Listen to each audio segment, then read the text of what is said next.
నీ బాధలో 80% నీ చేతిలో లేని విషయాల వల్లే వస్తుంది. గతం నువ్వు మార్చలేవు. ఇతరుల అభిప్రాయాలు నీ నియంత్రణలో లేవు. జరిగే ప్రతి విషయం నీ ప్లాన్ ప్రకారం ఉండదు. అయినా నువ్వు అదే ఆలోచిస్తూ నీ సమయం, నీ శక్తిని వృధా చేస్తూనే ఉంటావు. ఇదే అసలు సమస్య.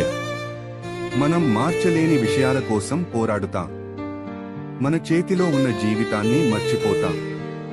అందుకే లార్డ్ కృష్ణ చెప్పింది చాలా సులభం, కానీ చాలా లోతైనది. నీ చేతిలో ఉన్నదానిపై దృష్టి పెట్టు. నీ చేతిలో లేనిదాన్ని వదిలే. ఎందుకంటే నీ నియంత్రణలో లేని విషయాలపై నీ జీవితాన్ని ఖర్చు చేస్తే చివరికి నీ నియంత్రణలో ఉన్న జీవితాన్నే కోల్పోతావు.